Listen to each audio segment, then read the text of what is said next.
Back to Sleep Doctor, author of The Power of When. Dr. Michael Breus is here to teach all of you what he teaches me about, which is sleep. How do we get more of it? What's wrong with it in America? And how will we benefit if we get it right? Enjoy yourself. Thanks.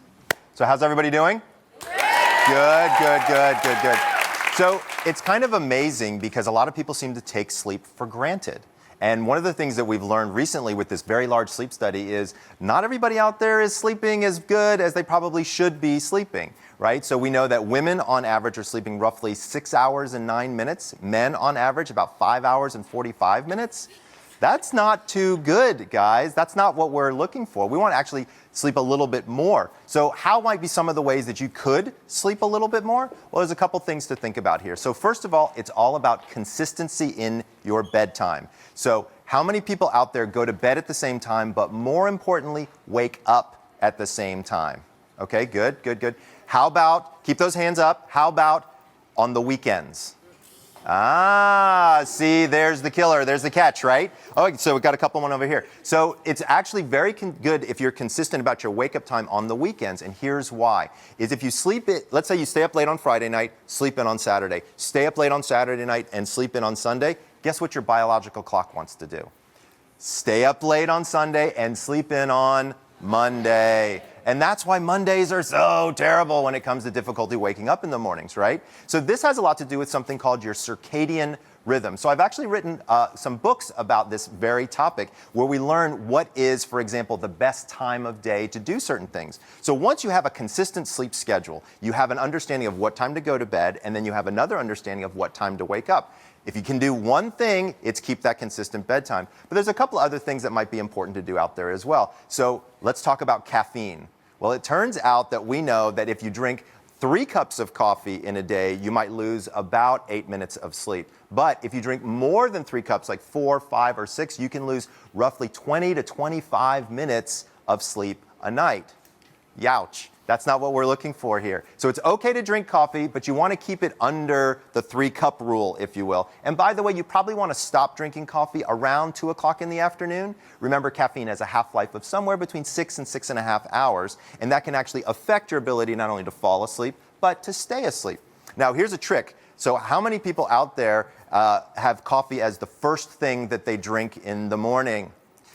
Bad. I'm sorry to say. So many people don't know this, but here's what's really interesting, is while we're breathing at night, the humidity in our breath, we lose water.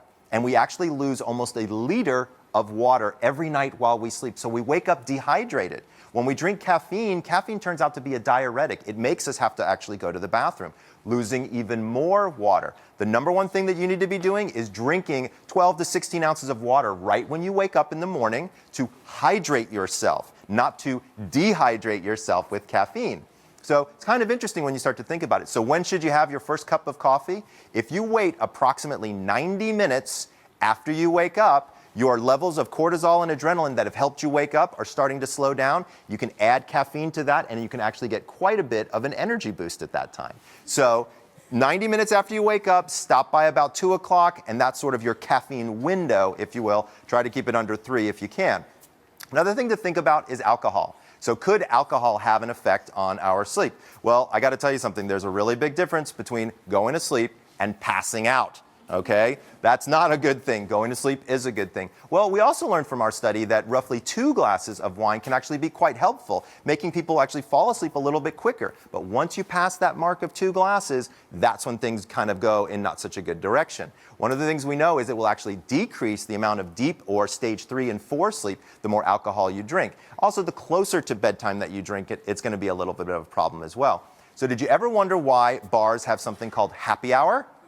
So happy hour, it turns out that alcohol doesn't clear out of your system until very later in the afternoon. Something called alcohol dehydrogenase is actually created in your body and helps you metabolize alcohol. But that doesn't really start to come on board until 3, 4, 5 o'clock in the afternoon. So you can actually drink more during that period of time, and your body will be able to handle it much better. So there actually is a reason behind happy hour. Also, when you drink much later than about 7 o'clock, it makes you sleepy, right? And so it's not necessarily doing the things that you might want to have it do. Again, see if you can limit it to 2 glasses of wine or beer or spirits, because that's certainly going to be better. We know that exercise is a great way to increase our overall level of sleep, especially the depth of our sleep. So one of the things I talk about with people all the time is what's the best time for exercise. So if you're going to exercise and you want to burn fat, it's actually best to exercise in the morning because there's nothing in your stomach, and so your body has to go to those fat reserves to use up for fuel for energy. But if you want to do better performance, like let's say you're running a race or doing something like that, you actually want to exercise in the afternoon or as close to the time when you would be performing. I work with a lot of athletes, and one of the things we do is we make sure that they're training at roughly the same time that they would be competing so that their body's internal biological clock really knows what's going on. But any form of exercise is actually going to be very, very beneficial. About 30 minutes or more, but you don't have to go out and run a marathon. Just get maybe walking the dog, maybe go for a light run, something like that, spin class, yoga, whatever it is for you, it's definitely going to help in your overall level of sleep. And then finally, light. So it turns out that light is one of the best ways to turn off that melatonin faucet in your brain. How many people out there don't like waking up in the morning?